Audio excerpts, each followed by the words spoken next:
Well, hello, everyone. Welcome to this panel discussion on book launch. I'm going to wait just a moment or two for any more attendees to join us. Just while we're in that moment of waiting, just to say welcome actually on behalf of St. Cross College in Oxford. As I understand it, I think many of you, probably most of you involved as participants here will be probably alumni of St. Cross, and so you'll know St. Cross well. It's very nice for me to be able to say. I should say I'm John Tranter. I'm the bursar of the college, and just very happy to be welcoming you all to this. In some ways, it'd be nice to be welcoming you physically to St. Cross. If it helps, I am physically in the college right now in the bursar's office. I'm looking out the window into the beautiful Blackwell Quad, which many of you will probably remember. It's a lovely sunny day in Oxford. But it's also a great opportunity, actually, with the wonders of technology, to be able to involve people from all around the world, as I know we are, both as participants in terms of people speaking, but also those who are here to listen and to find out what's going on. So it's great to have that opportunity to be together. As I said, I'll just give it maybe another minute or two, and then we'll make a start. Okay, well, we're sort of 5 minutes into our scheduled time, so I think that's a good opportunity for us to begin. So let me first of all make introductions and just set the scene of what we're doing here. So we're very happy to be hosting this, at least virtually, in St. Cross College. What we're here to talk about is a book. So this is to some level at least a book launch, and that book is called The Future of Diplomacy After COVID-19, Multilateralism and the Global Pandemic. It's a fairly self-explanatory title. I'm very happy to say that we have, with one exception, we have all of the co-authors on the panel with us to be able to go into more detail as the session goes on. So without going into too much detail, because I'll leave them to introduce themselves properly later on, but we have with us here Vahd, Hana, let me see, Jonathan, Andres, and Mona. Maybe they could put their cameras on briefly, we can at least see them. Excellent. Andres, are you able to put yourself onto camera as well? Maybe not. So to set the scene, there we go, Andres, good to see you. Very good. So I think this is actually something which we at St. Cross are particularly interested in, because actually there's a number of interesting connections here. I think one thing I will say is that these panelists you can see before you, thanks to the wonders of Zoom technology, are scattered around the world.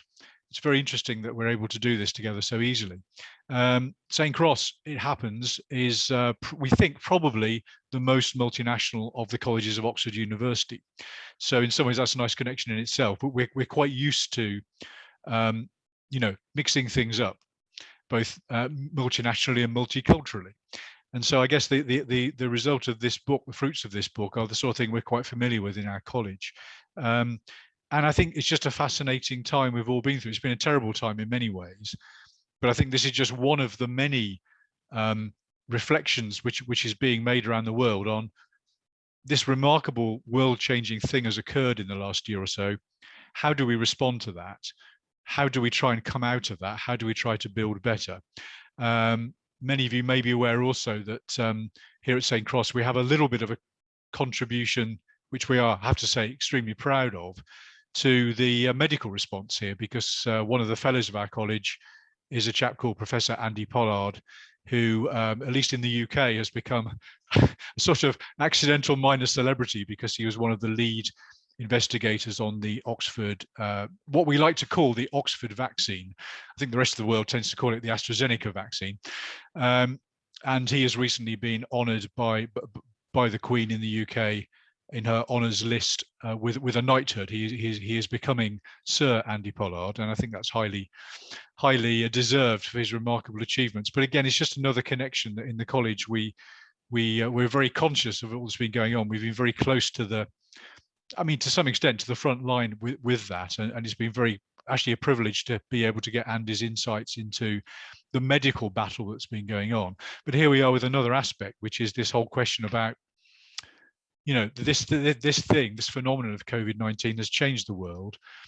It's a global thing intrinsically, obviously. How on earth do we deal with that from a sort of geopolitical perspective? Is diplomacy up to the challenge? How do we deal with a global phenomenon in a world which can be said to be looking increasingly insular and protectionist, and a bit fractured? And I hope that's what we're going to hear a lot more about as we go through the various presentations to come. So I'm very happy again that you're all here. Thank you for joining us. And I think without further ado, without any more waffling on from me, I'd like to pass over to the panelists to take you into a bit more detail and insight into what the book covers. I think, if I understand correctly, we're starting with Hana. Is that right? So Hana, over to you. Thank you so very much, John. Thank you. And what an honor to be here. Thank you so much to St. Cross College at Oxford for hosting us today. We're truly delighted that you could join us all virtually. I hope that your families are safe and in good health, and that we all get the chance to meet in person soon. In the meantime, we're very grateful for the chance that's afforded by this digital platform to be joined by guests from around the world, and specifically from St. Cross's College. And thank you for making the time. And it's exactly, John, what you were talking about in terms of this virtual cross-border connection that's brought us, the authors of the book, together. Let me introduce myself first. My name is Hana Alhashmi. I'm a member of the Secretary General's Multistakeholder Advisory Board for the Internet Governance Forum, and currently serving as head of the Office of the Special Envoy for Climate Change at the United Arab Emirates. But in my previous capacity, I had the privilege of working with our esteemed co-authors, many of our colleagues on the call today, within the Office of the President of the General Assembly and within various other functions through my mission to the UN in New York, and really through some form of reunion or some kind of connection that we all had through the pandemic, we all really wanted to think of how we can take the time and the experience that we've gained in our various careers, and start to think a little bit positively towards the future and progressively moving forward. So all of us come from diverse backgrounds and diverse areas of expertise, but we've all worked directly in international public policy and some of the architectures of the global agendas that you've seen. Many of you have heard of Sustainable Development Goals, the Addis Ababa Action Agenda, and numerous other agreements coming out of New York and other centers of the United Nations. We've all spent some time in the Office of the President of the General Assembly, many of us together. And we all have a deep belief in the potential of international cooperation to solve global challenges. And I think the vaccine has given many of us hope in that potential, something that didn't exist when we started writing this book, frankly, but something that we certainly held in our hearts. And so all of us came together in our personal capacities to think, really starting through a WhatsApp group, of what we could do. And we came up with 4 objectives. Number 1 was to bring a practitioner's guide to diplomacy in practice. And number 2 was to bring a perspective from developing countries, which is often pointed out as missing or less prominent in a lot of material that's available openly for many. To provide, or to focus very much on lessons from the middle of the crisis as it developed. We were writing, of course, from around January, or specifically March, until October last year. And then 4th was really to focus on the future. So to inject a little bit of pragmatism and guidance that would facilitate building back better in COVID response plans. So as you all know, this time last year, we were all, and the world was really caught by surprise by a once-in-a-century event. So although pandemics are well known and documented as risks to humanity, just put simply, we were all unprepared for the velocity and the veracity of the specific pandemic. But it also hit in the middle of what we saw, certainly within circles of the United Nations, as a crisis of multilateralism. And it proved to be a great amplifier of existing trends. While there was a clear recognition of the need to address the global trust deficit, that trust deficit was further devastated by misinformation, by growing inequalities, and perceived failures of governments to deliver on their promises. And while many are still smarting from the human and economic devastation of the pandemic, we do see some valuable lessons and reminders that have emerged for humanity overall. COVID, in our view, has underscored that only multilateralism can address global challenges and translate them into opportunities. And, you know, as already mentioned, seeing eight vaccines in 8 months was only possible through that kind of global cooperation and strong coordination across sectors and across geographies. But for multilateralism to thrive, and what we find in this book, the frameworks, frankly, need to start adapting to change as well, so that the services remain impactful and relevant for their constituents. New opportunities and risks need new sets of norms and governance frameworks, particularly for megatrends such as digital technologies and exponential technologies, climate crisis, and numerous other issues. And we also need, of course, human capacity to be put to its best use to design and manage these. So throughout the book, we focus on policies that span the 3 pillars of the United Nations, from security to sustainable development and human rights, and move towards resilience, preparedness, and ultimately how we can achieve the future we want and the United Nations that we need. We look forward to exchanging with you in the Q&A section. Let me go ahead and hand over then to Vahd Nabyl A, Mulachela, an alumni of St. Cross University, and my dear colleague and friend. Thank you, Hana, and also thank you, John, for the introduction. I also want to mention Tamarin. Thank you for facilitating this event, and to all of you who joined this event. It's very nice to be able to come back to the St. Cross College to share this book, the content of this book, and discuss about this, because I studied 12 years ago in St. Cross College Diplomatic Studies, and to have this book being discussed in Oxford University, it's really something special for me personally, but also because at the time we were writing this book, we were not really expecting to have some endorsements such as what we have from the special representative of the UNSG, Ian Martin, and also the former Director General of the IAEA and Nobel Laureate Mohamed ElBaradei, and also from Angela Kane, the former UN Undersecretary General for High Representative for Disarmament. So as Hana already mentioned, that the outline of the book that we wrote, I will speak basically from my personal experience in about 5 minutes, about 3 points. First, I will speak about the things on how COVID-19 has caused disruptions to the practice of diplomacy in 3 levels: on the global stage, at the global level, and the second one is in the national level, and the third one is in the individual or personal level of diplomats and civil servants, international civil servants. And second point, I will talk about how the UN as an organization adjust the way it's conducting its business to adapt to the situation, how it's developing a new rules of making procedures and so on. And the third part, I will speak briefly also about how the importance of partnership with civil society. So regarding the first point, I want to begin by recalling the call by the UN Secretary General in the early 2020, when he mentioned that last year was supposed to be the 75th anniversary of the UN, and he called that the UN needs to do things differently, needs to improve, not to conduct business as usual. What we didn't know at that time was that what he said to do things differently was actually happening, but not because of the 75th anniversary, but because of the pandemic. Everything was so different. People were working from home, meetings were virtual, and so on. So also the Secretary General mentioned that COVID-19, the pandemic is like an X-ray that's revealing inequalities of our societies, of how the multilateralism system also is not efficient enough to address the challenges, and a lot of things need to be fixed. And that's one of the things that he highlighted regarding COVID-19.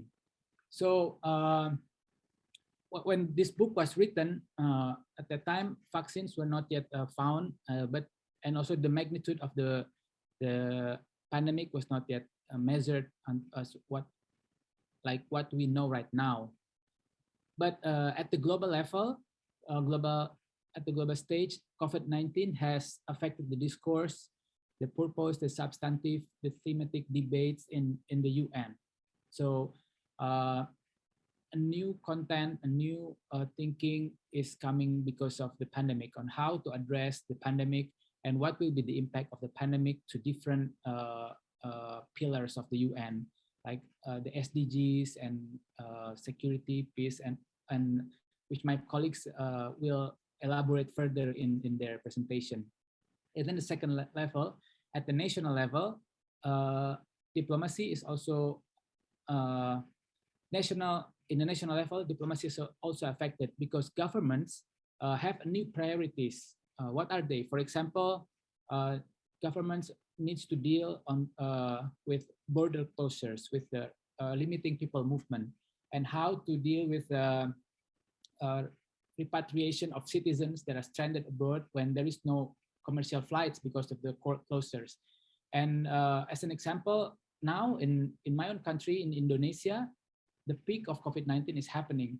And I'm about to leave to Indonesia at the end of this month. I'm now in New York working in the UN, but my term finished at the end of July and I have to go back to Indonesia. So when I go to Indonesia, I have to follow the quarantine and so on. So these are the things of happening in the national level, including for diplomats on diplomacy. They need to arrange the rotation of staff, also how to celebrate national, for example, National Independence Day virtually, things that we used to have in-person meetings like maybe cocktail party or something like that. Now we do everything on a screen, and so this is very different. That's how it's affecting in the national level and also in the personal level. At some point, that's very real. And here in New York, the process of negotiation is also affected because the way the UN operates, when a decision is about to be made, there is a certain condition that needs to be met, such as the presence of sufficient number of delegation to be a quorum, so that it's enough to make a decision. Now, the UN needs to adapt to this situation by changing its rule of procedure as well. And the way negotiations are taking place is really different. I think in the past, we are used to have lobbying by meeting person in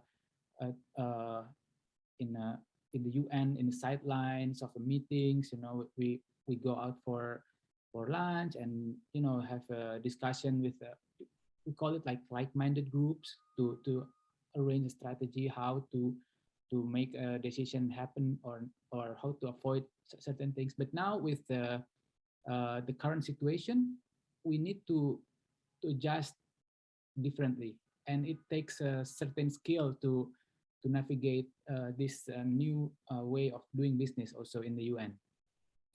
And I will give some examples later on when we come maybe to the Q&A, if there is some of you who are interested to get to more details. But I'm going to go to my third point, which is the civil society partnership or participation in the UN. Because basically the UN is an organization of governments. It was created by member states initially, but as a time continue, we see that there is also a lot of participation of civil society, private sectors, even individuals, prominent individuals that can influence the way UN operates, and also the efforts to get the goals of the UN. So the UN, the civil society participation normally takes place within building itself when there were some meetings, and with the pandemics happening, there's social distancing requirement. There is another thinking how to keep engaging civil society in attaining these goals, because it's very important. There are some in this book. I mentioned also the best way to deal with it, the importance of partnership and the diversity of participations in the UN. Perhaps I will stop there, and I will give the floor to my colleague, because Tanisha is not joining us, to Jonathan to continue. Thank you very much, Nabil. And good morning, everybody. My name is Jonathan Viera. I'm from Ecuador, and I'm serving now in the mission of Ecuador to the United Nations. And for me, it's an honor to be part of this meeting. And I was in charge of the chapter of the Future of Diplomacy and the Financing for Development. At the beginning of this project, we were discovering the COVID-19 virus, and its economic effects were unknown. Many experts were very optimistic and predicted that the effects of the pandemic would be overcome in 2021. Another pessimist predicted a strong setback in the economy. Unfortunately, the most were pessimistic, were closer to the reality we live today, more than 1 year after the beginning of the pandemic. And as for people, the pandemic has been a disease that has affected the global economy, as there are persistences, symptoms, prescriptions, side effects, strains, medicines, among other analogies. One of the conclusions of the economic chapter is related with the prescription. In general, there is already a consensus on prescribing the economic measures to be taken to rescue countries from an economic crisis. The debate should be focused on its implementation. That is one of the conclusions. And in fact, during the 2008 crisis, member states decided to organize a UN conference on the world financial and economic crisis and the impact on development. As a result of the conference, member states committed themselves to collaborate and provide a global and coordinated response to the crisis, and agreed to adopt measures that could be applied today in 2021. For example, providing sufficient support to developing countries to cope with the social effects of the crisis, ensuring the long-term debt sustainability of developing countries, promoting the revitalizing trade and investment, and strengthening the role of the UN in responding to the economic crisis. Another conclusion in the chapter is related with the pre-existences. Before COVID-19 and although the roadmaps, the global economy in the context of financing for development was sick, with a severe systematic problems which caused a great infection in the global economy. As we know, in 2015 was an historic year for the multilateralism and its development agendas. It was very intense in time for those of us negotiating such as agendas in 2015 for some reasons, in particular because we were creating an holistic agendas incorporating several political visions and perspectives in an almost surgical balance. After that, and up until 2019, the global economy had shown some stability without significant progress in the financing for development arena and its roadmaps. In fact, the high-level dialogue on financing for development in 2019 showed that the same systematic vulnerabilities on debt levels, financial volatility, fiscal space, illicit financial flows, and world trade. Those systematic vulnerabilities were complicating the progress of the SDGs. The chapter of economics focused in 3 areas: international trade, debt, and decent work. Statistics shows that the international trade landscape were marked by individual national trade measures during the confinement. And they already witnessed WTO was not in position to offer the global solution to global problems. Why? because as other economic indicators addressed in the book, world trade was already decreasing before a COVID-19 outbreak. This was due to the progressive accumulation of trade barriers since 2018 and its effect dominated in the highly interconnected global value chains. Regarding with debt, the situation was and is still critical. For many developing countries, the pandemic represents the perfect storm, encapsulating and deteriorating long-standing fiscal situation and additional needs for spending and collapsed incomes. This was particularly the case in countries dependent of commodity exports or imports, such as those are heavily on the tourism industry.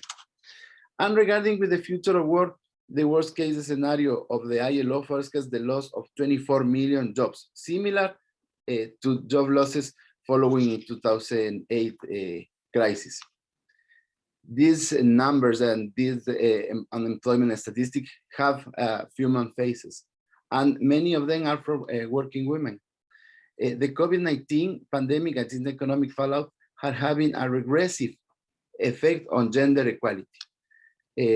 Women's jobs are 1.0 times more vulnerable to the crisis than men's. In fact, women make up 39% of global employment and 54% of the total job losses.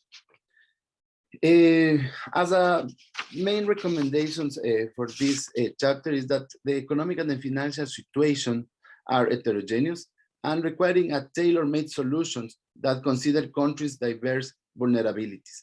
But there is one medicine that may be administered generally: leadership and political decisions. Finally, I'd like to mention that the environmental and the climate action may provide new job opportunities when moving towards the green economy. Although green economies can cause significant job losses in carbon-intense industry, according to ILO, this will be offset by the creation of 24 million new jobs worldwide by 2030. Thank you very much, and I think that now is time to Andres.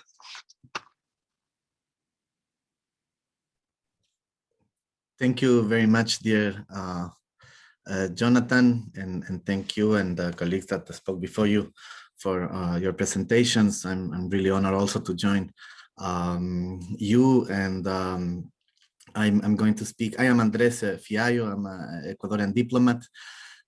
I'm serving not for the second time, but for the second life in the United Nations mission of Ecuador, in the mission of Ecuador to the United Nations in New York, and was previously director for international relations at the defense minister in Quito. And I joined my colleagues and friends that are co-authors of this book in the office of the President of the General Assembly in the 73rd session, which I'm very proud of.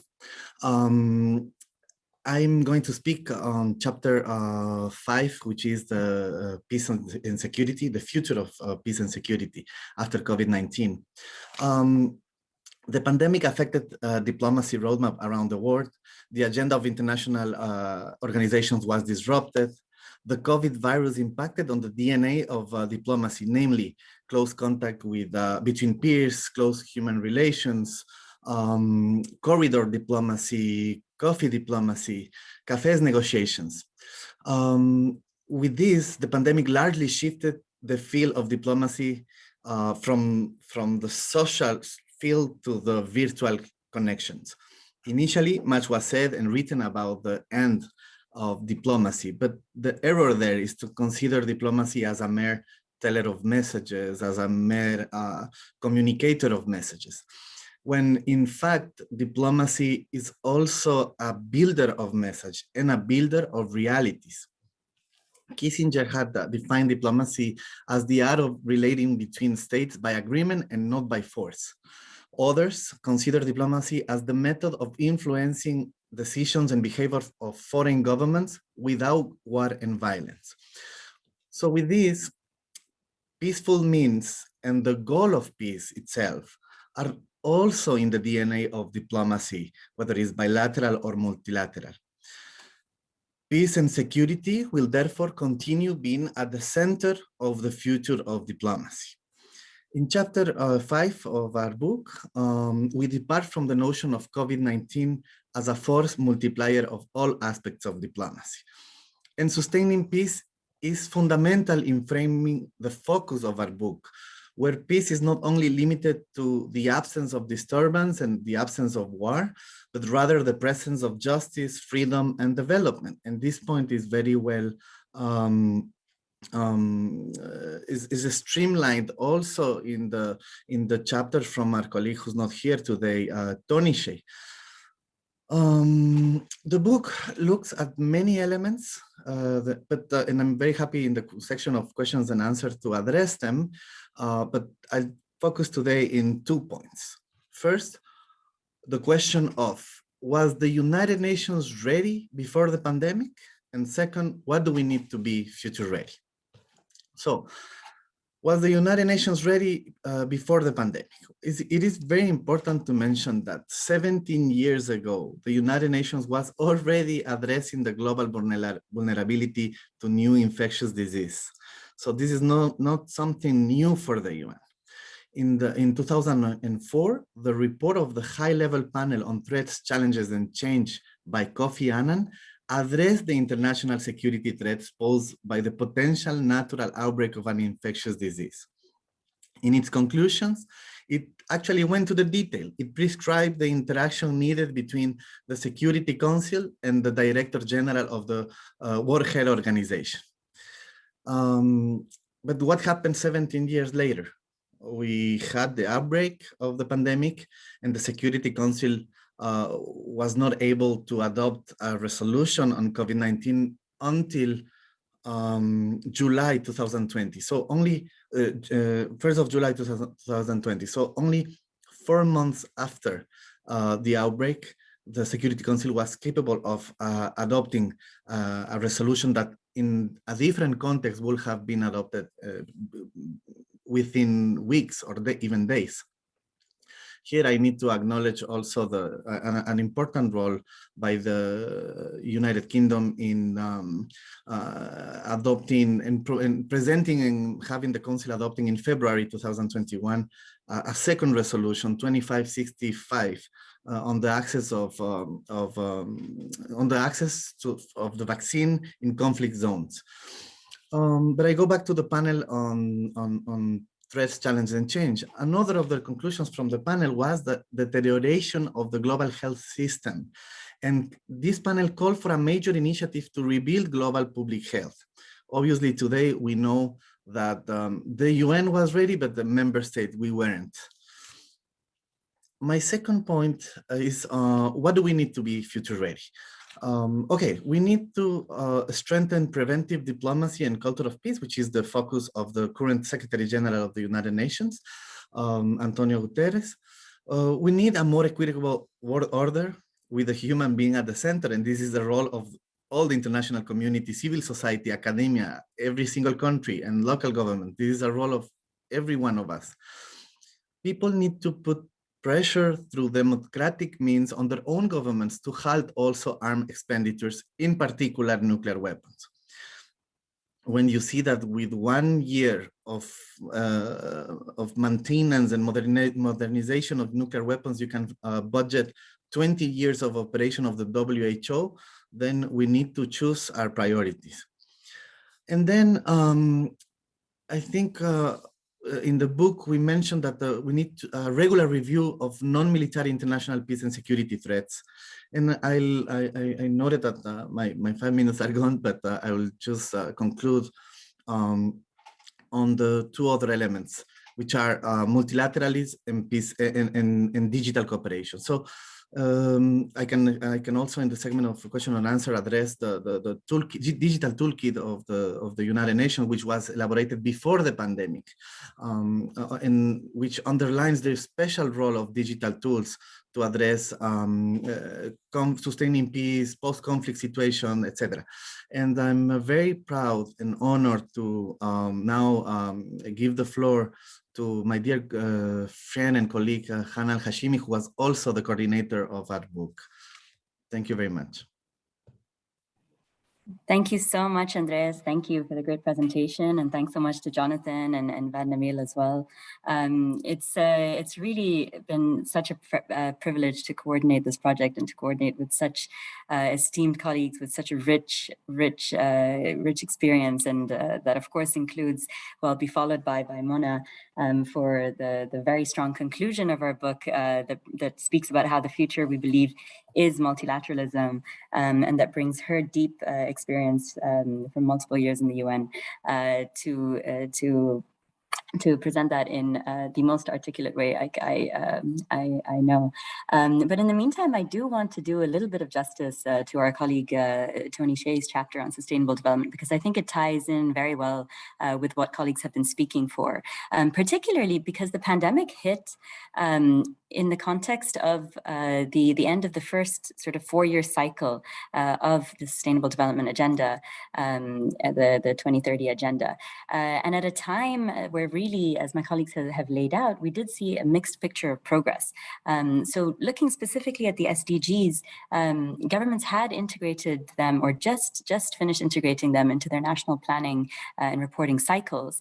The UN development system had just undertaken its deepest reform in decades to be able to support the delivery of the 2030 Agenda. And you were seeing this groundswell in stakeholders and rallying to support and implement that agenda, particularly among youth actors. But what we saw from the pandemic was certainly an exacerbation of inequalities, pushing 71 million people back into poverty. We've seen several countries plunged, as Jonathan outlined, into economic recession, with some experiencing debt distress. We've seen a disproportionate effect, of course, on the most vulnerable, being women, children, older persons, persons with disabilities, migrants, refugees, and of course, the most vulnerable countries as well, least developed countries, landlocked developing countries, and small island developing states, particularly those vulnerable to external shocks with already fragile macroeconomic landscapes. So what we see now is, whereas the current decade, 2020 to 2030, was meant to be a decade of recovery and response, it's now it was meant to be the decade of delivery. It's now the decade of recovery. So the three main messages really from that second chapter on sustainable development really looks at some of the key messages that we have and recommendations towards the future of sustainable development. The first one looks at more horizontal sharing and network thinking, and I know this is something that Oxford University develops quite strongly. But also looking at a whole of society approach and a whole, multi-stakeholder, multi-sectoral approach that I also look at in the digital cooperation chapter. But in the context of sustainable development, where we also look at, for example, South-South trilateral cooperation, partnerships across sectors that can really translate implementation into impact. The second message is that it's as more clear than ever that siloed approaches do not work. They cannot respond to the megatrends that we're seeing and to multidisciplinary challenges. They cannot respond to shocks and crises that cut across sectors and geographies. And therein comes the importance of the interdisciplinary approach again. And third was that we need a fresh approach to sustainable development, and one that's in a way anticipatory, one that can anticipate future scenarios, articulate a collective understanding, and adjust to ever-changing dynamics.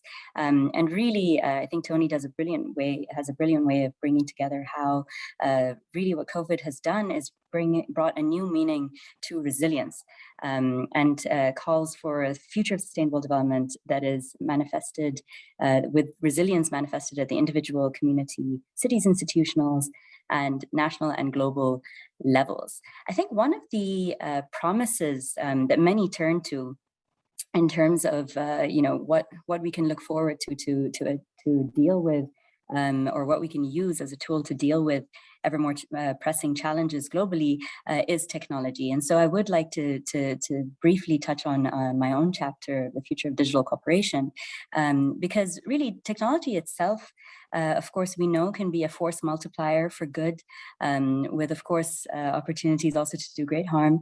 It has transformative impacts for development, for transformative uses for diplomacy and the way we practice diplomacy, as Nabil has outlined.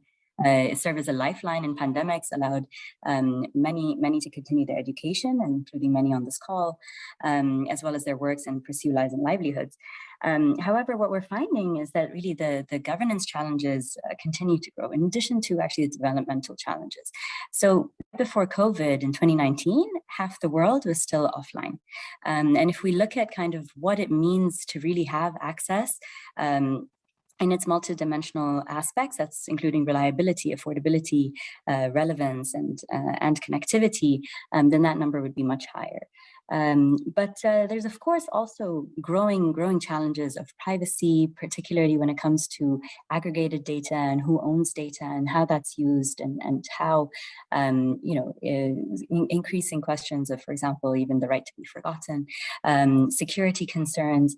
But I do want to touch quickly before we move into the Q&A on the governance aspects, because while we do have a way of using technology, particularly digital technologies, focusing specifically on the internet, we do have a way of governing the logical and the technical aspects of that, and making sure that although there are perhaps legs of a table in different parts of the world, that one sort of piece of the table that we can all sit around and have a meal on, that connects all of that, works very well through a multi-stakeholder governance system that is technical and that runs very, very well. But everything that happens on top of the table, the economic challenges, the policy challenges, and the social challenges, including the privacy questions, the developmental questions, and security questions that arise in terms of the meals that you bring on that table, are questions that really pose a challenge to our system of governance, and where we're still working on how multilateralism can respond at internet speed, and how indeed the growing concept of multi-stakeholderism, which allows those from the public, private, and civic sectors to work closely together, might work. There's a number of initiatives that have arisen, including through the pandemic. I'll just highlight one, which is the UN Secretary General's roadmap for digital cooperation, that calls for really unpacking how better to come up with governance systems that work at internet speed, and that has seen over 27 champions from different sectors take this work forward in a way that it continues to evolve. Really, there's three recommendations that we find in looking more deeply into these issues. And the first is that as much as technology can be an enabler for the future, it only works if we consider the human element and how that technology can ensure that no one is left behind. The second point is the importance of inclusion of all through access and governance.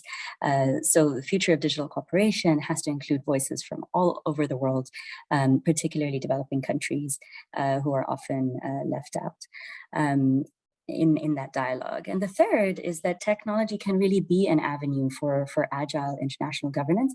And I would argue also agile stakeholder diplomacy, and can work on increasing and improving the social contract, I think, between governments and citizens, between governments and one another, and governments and organizations, and others. And so to move more into kind of the rule of law aspects and the opportunities that we see, and the overview of the United Nations as is, it's my honor to call on Mona Ali Khalil, our esteemed colleague, to talk about why the future is multilateralism. Mona, over to you. Thank you. Thank you, Hana. It's been an honor to work with all of my co-authors. It's been a privilege to be hosted by Oxford Universities. And it really has been, as John referred to at the beginning, a very, very tough year for people, for individuals, for governments, for the system as a whole. And as Hana mentioned earlier, we are all deep believers in multilateralism. We are all devoted fans of the United Nations and strong advocates of the United Nations and practitioners with a combined maybe 100 years of experience between all of us in the UN system.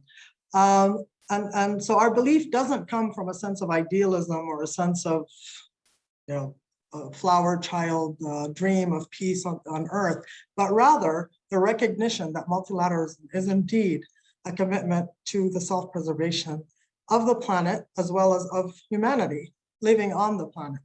And where does that conviction come from? If we look back at the history, there was equally this sense of epiphany, sense of realization that came with the 1918 pandemic. People stuck in their homes.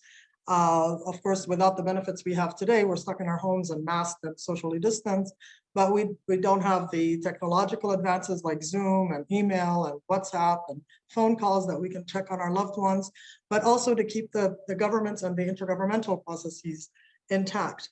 We also didn't have the entertainment that kept us relatively sane through this process, or the ability to work from home, or the ability to go to school from home. But nonetheless, in the aftermath, we saw a brief period of idealism where we had the League of Nations set up, but very quickly unraveling into a far bloodier Second World War and a very, very horrendous, horrific Holocaust.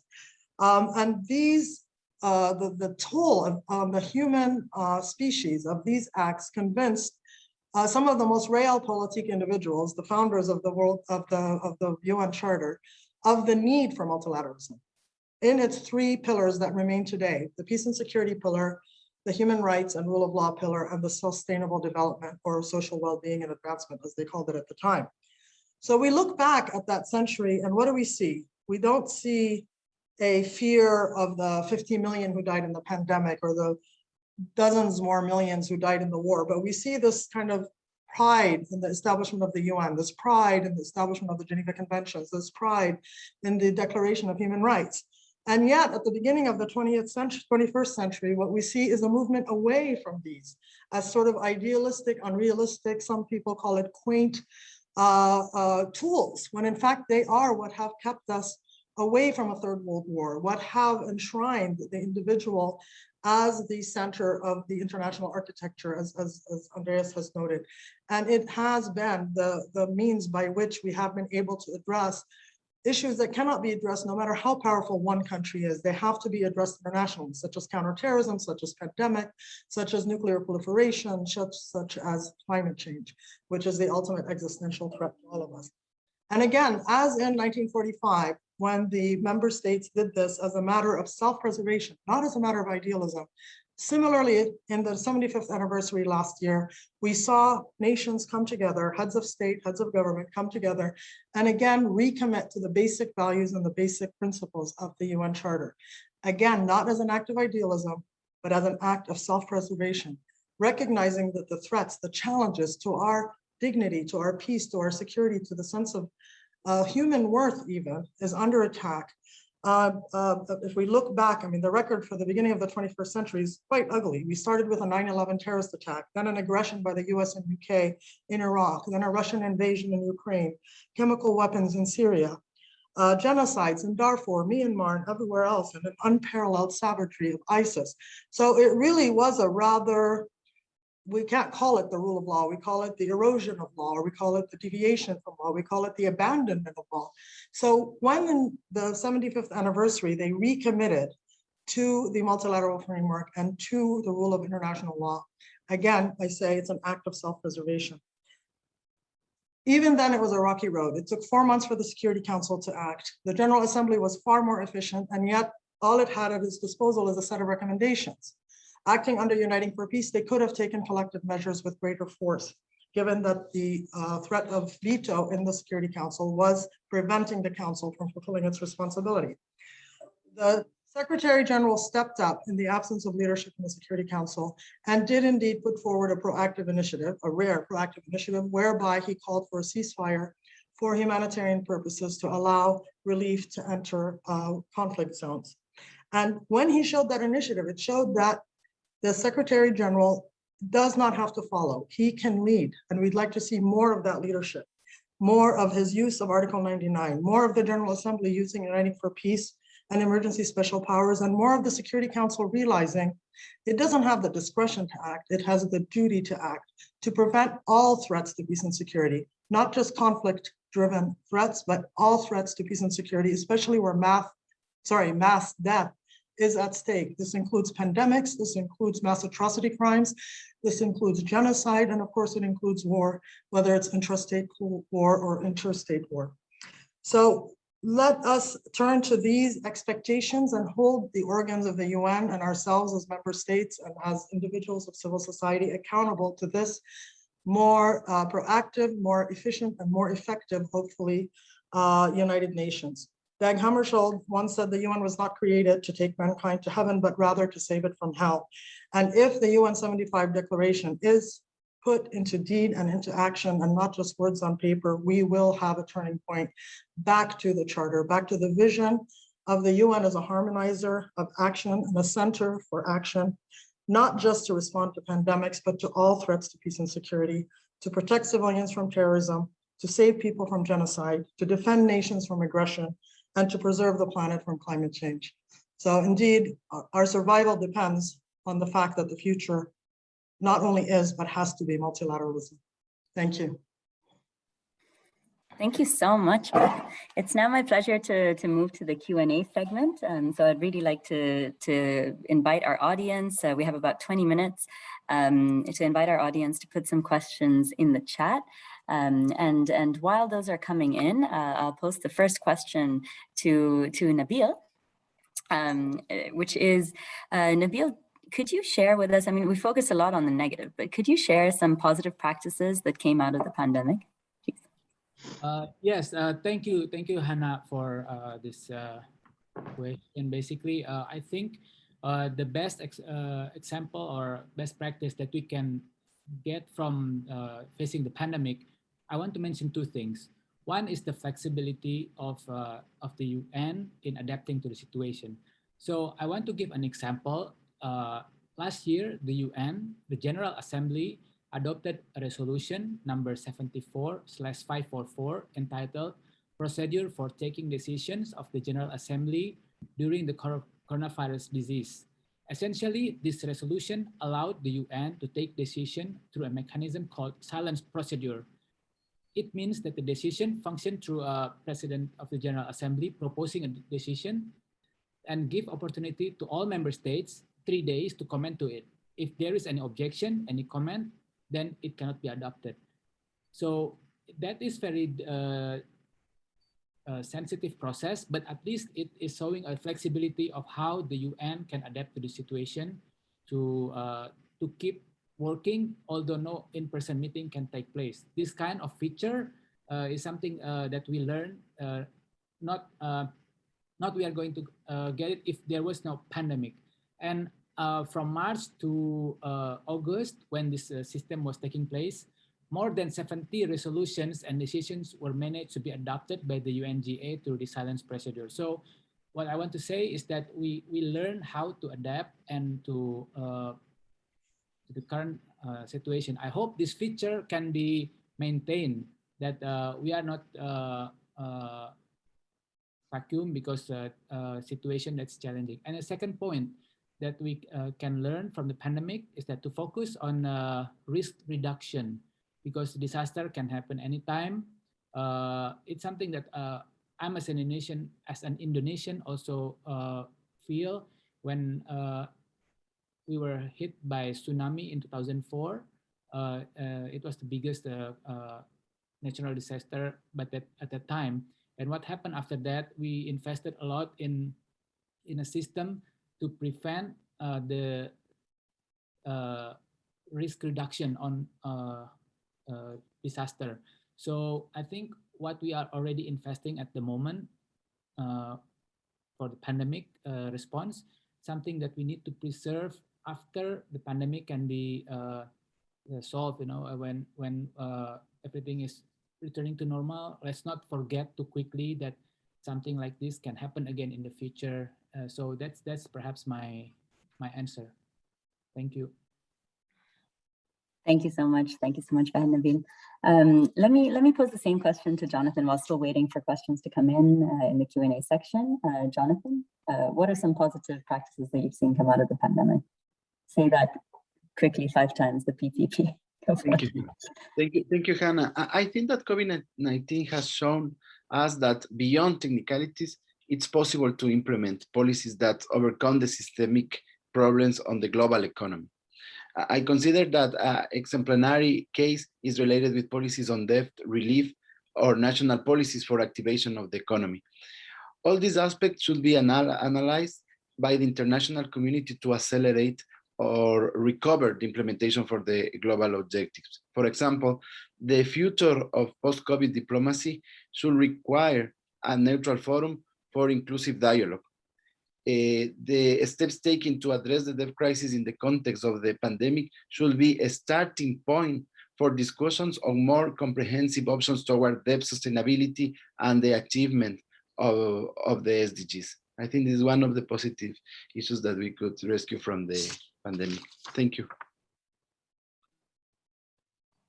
Thanks very, very much. Thank you, Jonathan. Let me turn next to Andres. Andres, I'd love to hear what positive practices have come in, and also there's a question from Tamarin on prioritization of health by the international community. Please, over to you. Thank you, dear Anna. So on the first question, what are the positive results? I will say there is one big, which is the revitalization of the dream of peace. I know our colleague and friend, and I agree with her, Mona Ali Khalil mentioned that we are not starting from we're not like optimistic, idealistic. We are practitioners, and I do agree with her. But in a way, after 75 years in the UN, the dream of permanent peace from Charles Irene Castel, Abbé de Sampiero, Immanuel Kant, in a way was also withdrawn. We sort of like lost institutional faith on that. But with the pandemics, after the pandemic, the Secretary General made a call for a global ceasefire with the 2 main objectives. One, to allow access to conflict zones, and second, as a first step for a permanent peace.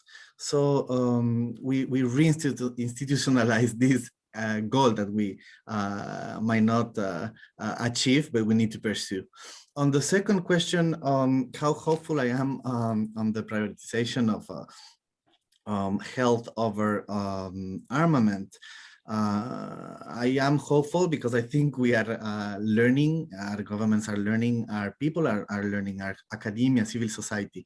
So we've been postponing the review conference of the Non-Proliferation Treaty since last year, and now it needed to be held in August, but we cannot hold it because we need to have it in a full-fledged format.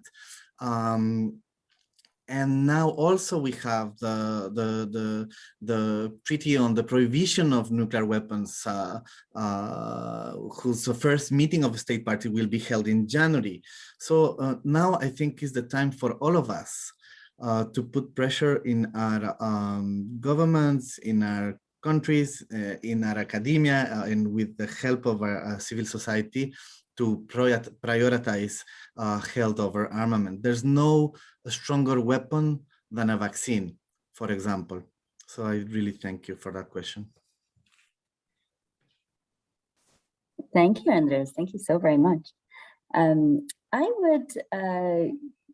would be very happy also to hear from Mona. I believe we have another 13 minutes for people to get their questions in. So please do put these in the Q&A box. You know, we're also happy to hear what research our panelists or our attendees are working on, and if there's other areas that you'd like us to elaborate on. But let me turn to Mona for her positive practices that have emerged from the pandemic. Thank you. Thanks, Hana. Slightly in response to Andreas, I don't think we need to believe in the permanent peace in order to call upon the Security Council to act when there are mass violations of humanitarian law and mass violations of human rights. So in the case of mass atrocity crimes, such as genocide, ethnic cleansing, wars of aggression, for instance, the Council has a duty to put a stop to these things, and when they occur, to bring them to an end as soon as possible. So we don't have to believe in the permanent peace or commit ourselves to that ultimate goal, of course. In the meantime, we can certainly dedicate ourselves to the prevention and the criminal accountability for those mass atrocity crimes. With regard to the positive, I think the digitization of the meetings of the Security Council and of the General Assembly has opened the door to something that has long been absent in the Security Council and in the General Assembly, which is the ability to hear from non-state voices, whether they be civil society, whether they be youth, whether they be indigenous peoples, and most importantly, possibly, is the non-state parties to the conflicts that are on the agenda of the Security Council. The charter was founded at a time when most conflicts were between states, but now the agenda of the council is primarily conflicts within states, and only one party is heard, and that is the member state government. When the other non-state parties want to be heard, they have to talk at the local level or to the special envoys, for instance, which is useful, and it's certainly better than having no forum. But if the council can educate itself by hearing from these other voices without legitimizing them, and digital virtual conferencing allows that, we can see that they can be heard without being given an international status or without being given an international platform, but as formal as the presence in the room with the members of the council. So the virtual conferencing has opened the door to fill this gap, to be able to allow these voices to be heard and to give the council firsthand information by which to conduct their affairs with greater knowledge and hopefully greater success. Thank you so very much, Mana. I think from what I've seen as well, actually, is that greater representation extends beyond the Security Council as well into all meetings.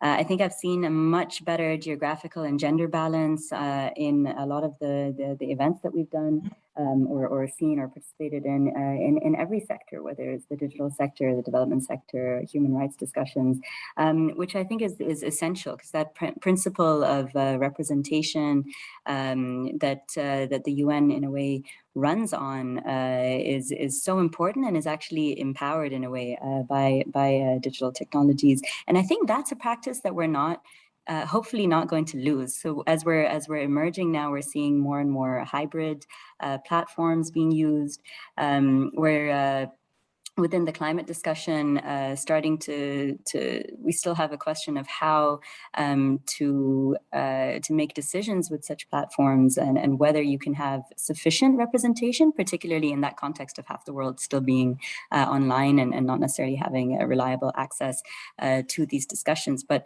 by and large, I think there have been positive trends in that way, and would certainly agree with you and remain hopeful for what that means, for the future. I would also point out there's another question that came in first in the chat to Andreas on the digital toolkit, and there is a question from Richard Kaplan. Thanks very much, Richard, that we'll get to perhaps just after that for any colleagues who'd like to take this first. So please, Andreas, I'll give it back to you. Thank you. Thank you, dear Hana, and thank you also for that question. So the relevance of the digital toolkit at this stage is that it was drafted and created before COVID-19. And yes, according to mediators consulting on peace, face-to-face in-person exchange remained the most effective way to promote constructive relations and build trust with conflict parties and stakeholders.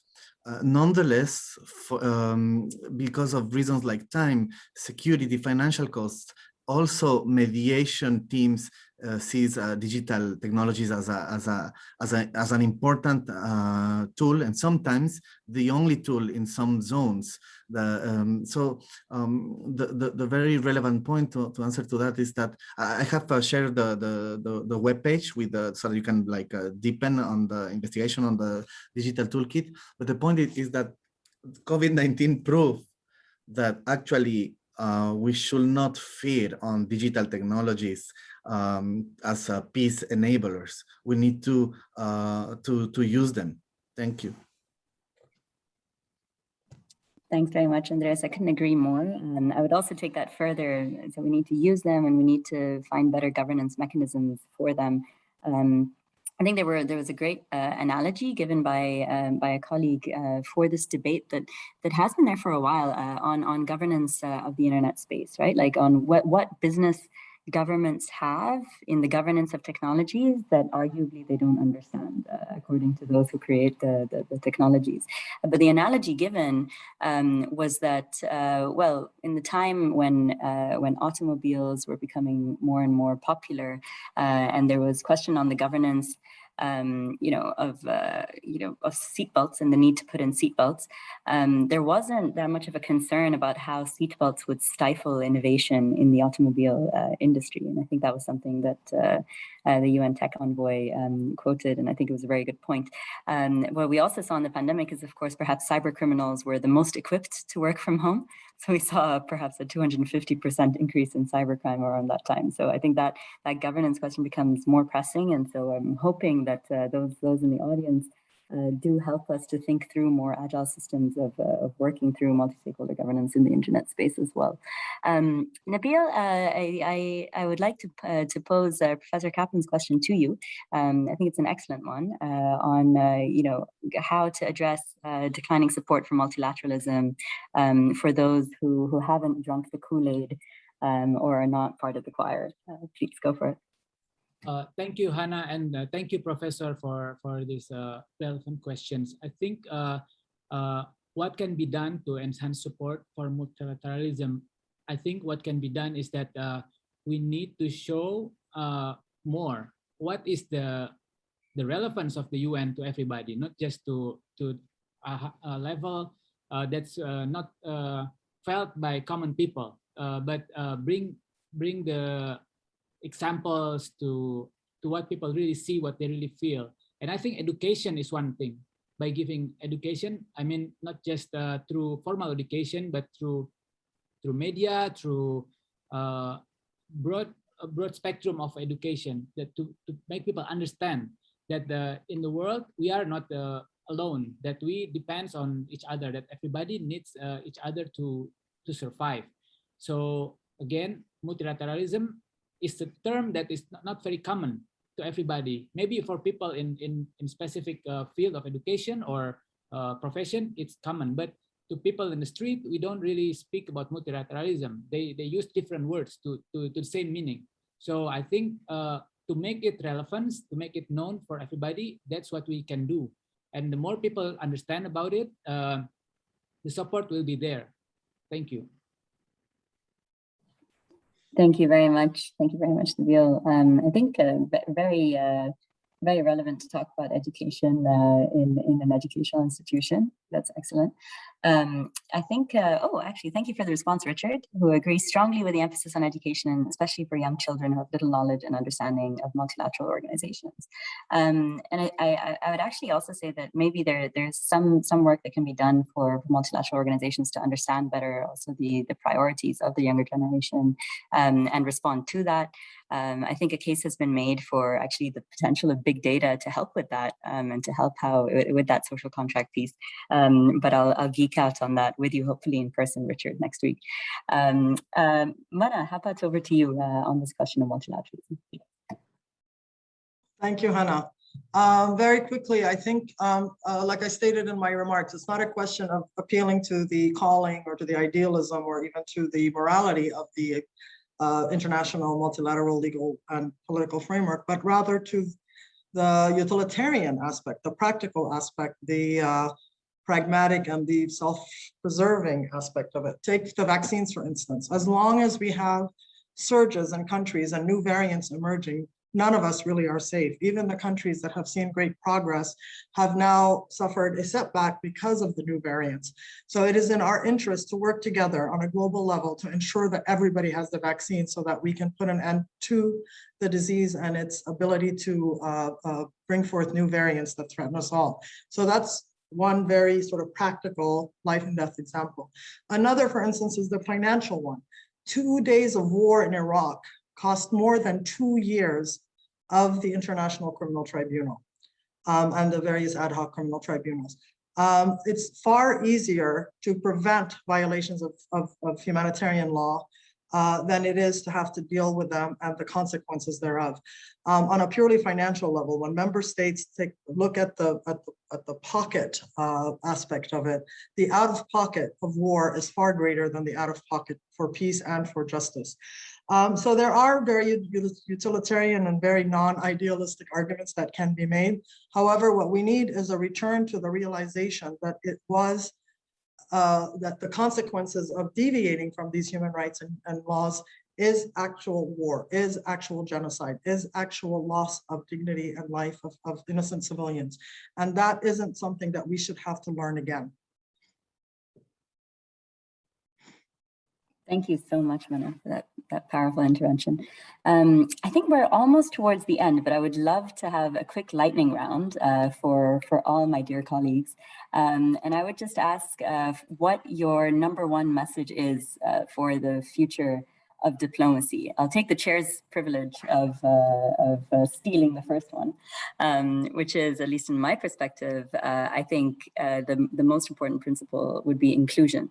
I think the power of the UN General Assembly is its representative nature. It's the Parliament of Humanity. It is the only place where you have the over 7 billion people in the world represented. And I think it's essential that in our governance mechanisms, we're looking at more inclusive ways of representing that humanity. I'm going to turn over to Nabil for the next one. Thank you. I think the future, in one word, I think would be adaptability, its ability to adjust to the new circumstances. Thank you. Thank you so much. Jonathan, over to you. I just want to focus on the trade arena, and I think that once the economic situation produced by COVID begins to stabilize, governments should analyze the measures in force to ensure that they have not become sources of unfair competition and distortions in the global economy. I think that today, more than ever, a strong multilateral trading system under WTO is required to recover the economics around the world. Thank you. Thank you so much, Jonathan. Andres, how about you? Thank you, dear Hana. So building on what you already said, each of you, I add knowledge and empathy, global empathy. Nice. Mana, over to you. Rational but enlightened self-interest. In order to survive and save our planet, I think we need to make a real reality check. It was very controversial to ask people to put on masks. What we need to do to avert climate change is much, much more demanding. And it's rather scary that putting on a mask became so controversial when what we have to do to save the planet is far more demanding. Oh, good point. As someone who lives and breathes climate change, but actually climate action these days, I couldn't agree more. But I do have to say that might be one of the few spaces where there is that window of opportunity for multilateralism. And I think there's a lot of optimism across sectors in the climate space that I'm super excited about and hopeful for our common humanity. So colleagues, thank you so much for a wonderful, spirited discussion, as always. Thank you so much to our participants and to St. Cross College. You heard it from the authors that our view is that the future is #1, multilateralism, and that the key principles include inclusion, adaptability, reflection, a functioning trade system. It's a future that's knowledgeable, that's empathetic, that's rational, and with enlightened self-interest. Thank you all so very much, and we look forward to staying engaged. And please do let us know your thoughts on the book. We are delighted to keep the conversation going on the future of diplomacy after COVID-19. Thank you. Bye-bye.